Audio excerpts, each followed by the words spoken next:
करायचं स्मरण. जय जय रघुवीर समर्थ. श्री समर्थ कृपेने एक सुंदर असा बोध, एक श्रवण आपल्याला प्राप्त झालेला आहे. या श्रवणाच्या माध्यमातून उत्तमाचं सामर्थ्यसुद्धा श्री समर्थांनी प्राप्त करून दिलेलं आहे. बघा, प्रत्यक्षपणे भाग कसा दिलेला आहे, नक्कीच श्रवण करूया. समर्थ म्हणाले, वाईट वेळ प्रत्येकावर येते, चांगली वेळ प्रत्येकावर येते. परंतु चांगली वेळ असो किंवा वाईट वेळ असो, आज ना उद्या निघून जाणारच. असं का भाग द्यावा लागला? कारण प्रत्येकाच्या आयुष्यात आहे ना, चांगली वेळ कायमचीच राहील अशातला भाग नाही आहे, किंवा प्रत्येकाच्या आयुष्यात वाईट वेळच राहील अशातला सुद्धा भाग नाही आहे. मग जीवन जगायचं कसं? आपण जर पाहायला गेलो, सुंदरता पाहून केलेलं प्रेम असेल, हे कधीही टिकत नसतं. कारण बघा, प्रत्यक्षात जर आपण पाहायला गेलो ना, प्रेमाची सुद्धा एक बाजू आहे, ती सुद्धा समजून घेणं फार गरजेचं आहे. कारण कलियुग आहे. आपल्याला एखादी गोष्ट आवडली, बघा, एखादी गोष्ट विकत घ्यायची म्हटली की ती वस्तू असेल तर त्या वस्तूची बघा पार्श्वभूमी आपण लक्षात घेत नाहीये. फक्त त्या वस्तूची सुंदरता, मोहकता, आकर्षकता हे पाहून आपण ती वस्तू घेत असतो.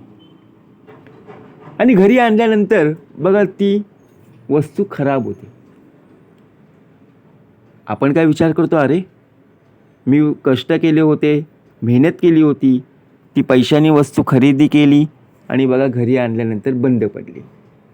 समर्थ म्हणाले, कुणाच्याही अंतरी लागेल धक्का, ऐसी वर्तणूक करू नका, कुणालाही बोलू नका. कारण प्रत्यक्षात भाग समजण्यासाठी दिलेला आहे. मग काय झालं, ती वस्तू घेण्यासाठी आपल्याकडे बघा आपलं मन चांगलं होतं, खराब निघाली, दिवस वाईट गेला. पण मन पाहून केलेलं प्रेम हे कधीही तुटत नसतं. त्याचा एक भाग समर्थांनी दिला. बघा, ज्याप्रमाणे एखादी मुलगी असेल किंवा एखादा मुलगा असेल, आपल्या आई वडिलांजवळ बघा प्रत्यक्षात हट्ट धरत असतो की मला एखादी वस्तू हवी आहे, एखादी सायकल हवी आहे, एखादी बघा गोष्ट हवी आहे. बाबा म्हणतात, आई म्हणते की त्यांनी घेतली म्हणून जर आपण जर त्यांना दिली, परंतु आपल्याकडे त्यांच्या सारखी सायकल देणं बघा मुश्किल आहे, कारण आपल्याजवळ तेवढा पैसा नाही आहे, अशी आई म्हणते, बाबा म्हणतायत. मुलं समजून घेतात, मुली समजून घेतात. कारण का, मन पाहून केलेलं प्रेम आहे. आईचे गोड शब्द, वडिलांचे गोड शब्द. आणि बघा, प्रत्यक्षात पाहायला जर गेलो ना, जरी एखादी वस्तू नाही मिळाली ना, तरी बघा आपण खुश असतो. आपल्याला वाटतं की मला मिळावं, पण नाही मिळालं तरी चालतं. कारण का भाग द्यावा लागला? प्रेम हे ठरवून होत नसतं. एखाद्याची सवय झाली ना की प्रेम आपोआप होऊन जातं. भाग का द्यावा लागला? एखाद्या गोष्टीवर आपण प्रेम करत असतो की बाबा याशिवाय बघा प्रत्यक्षात मला जीवन जगताच येणार नाही. पण ज्या पद्धतीने आपण त्या एखाद्या गोष्टीवर प्रेम करत असतो, ती गोष्ट सुद्धा आपल्या आयुष्यात, आपल्या जीवनात हवी, बरोबर की नाही? कारण एकटं उभं राहण्याची हिंमत आता ठेवली पाहिजे. कारण कलियुगात आहेत ना, आता या क्षणाला माणसं आहेत ना बघा, रांगेमध्ये ज्ञान देणारे आहेत, पण कोणीही साथ देणारे नाही आहेत. म्हणून आता एकटं उभं राहण्याची आतापासून सुरुवात करा, हिम्मत ठेवा. कारण ज्ञानापेक्षा आहे ना साथ देणं फार गरजेचं आहे. ज्ञान कोणीही देऊ शकतं, परंतु एखाद्या वेळी साथ देणं ज्ञानापेक्षा मोलाचं आहे. कारण ज्या ज्या वेळेला आपल्यावरती वाईट वेळ येते, त्या वेळेला लोक ज्ञान तर देतातच,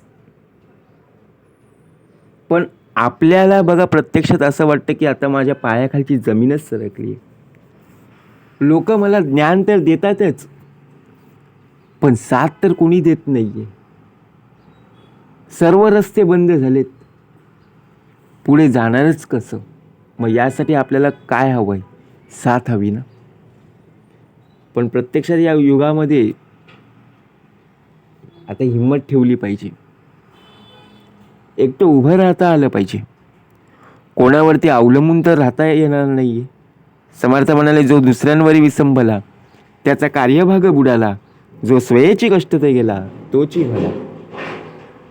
मग आपण समजून गेलो, बरोबर की नाही? समजून घेणं गरजेचं आहे. कारण डोळ्यामध्ये येणारा जो अश्रू आहे तो आनंदाचा आहे की दुःखाचा आहे ते डोळ्यालाच माहिती असतं, बरोबर की नाही? आपल्या मनाला माहिती असतं.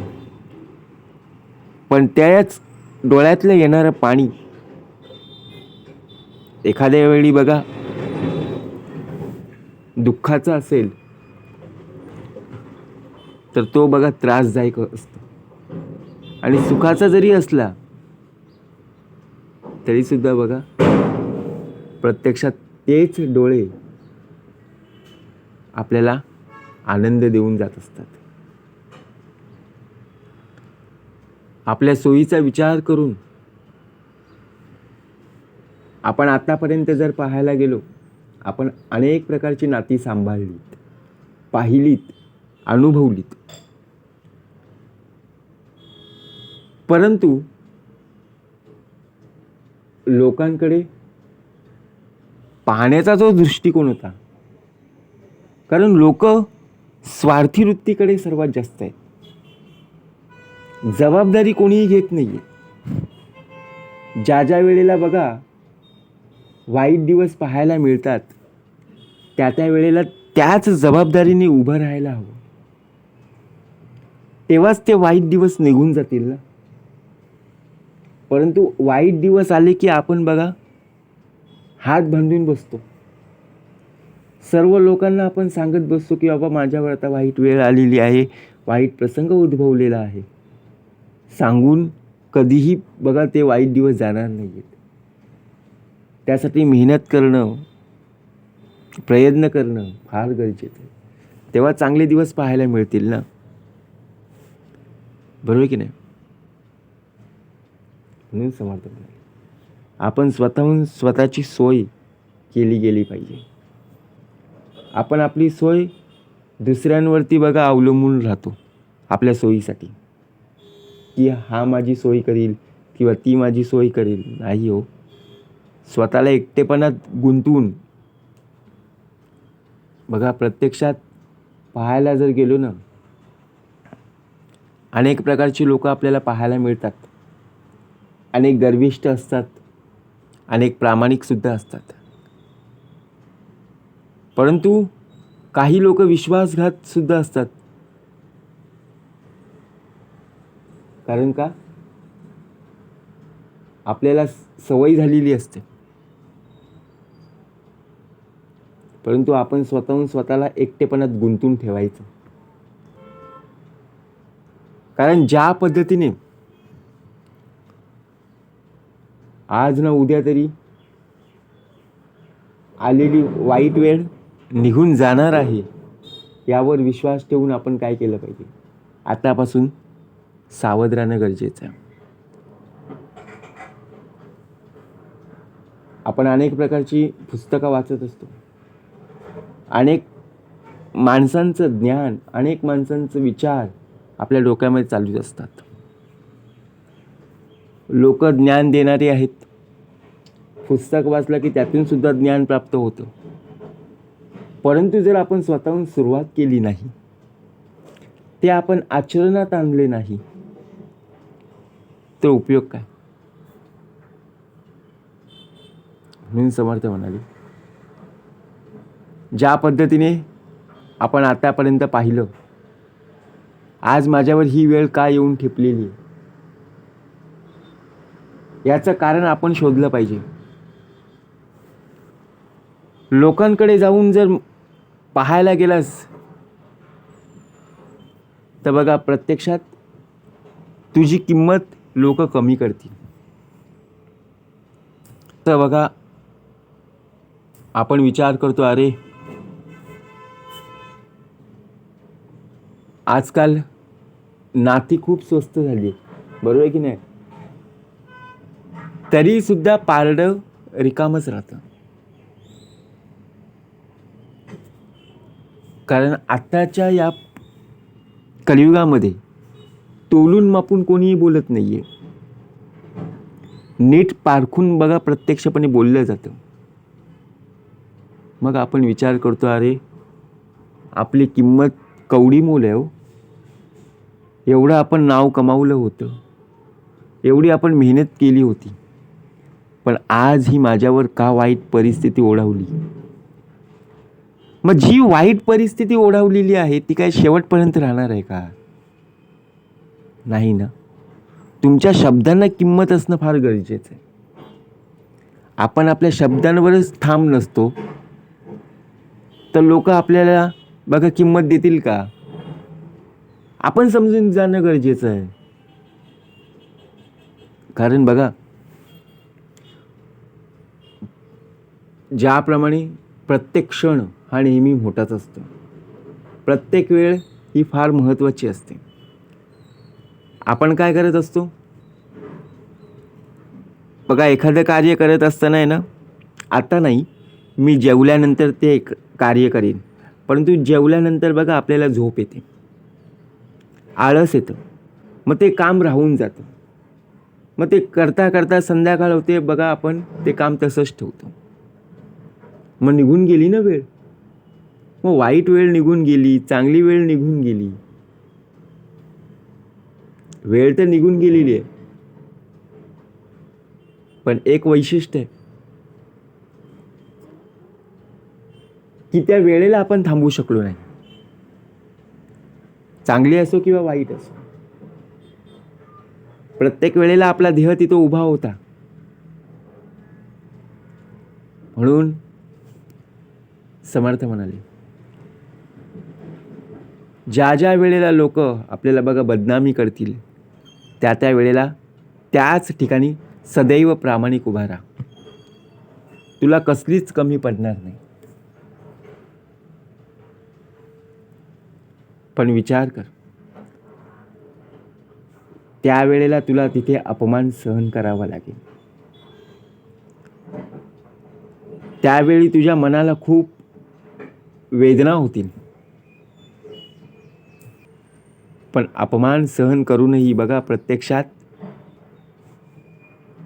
आज तुझ्या वाटेला जी वाईट वेळ आलेली आहे ती नक्की निघून उद्या चांगले दिवस पाहायला मिळतील, एवढं मात्र निश्चित. हा विश्वास बघा प्रत्यक्षात परमेश्वरावर असणं फार गरजेचं आहे.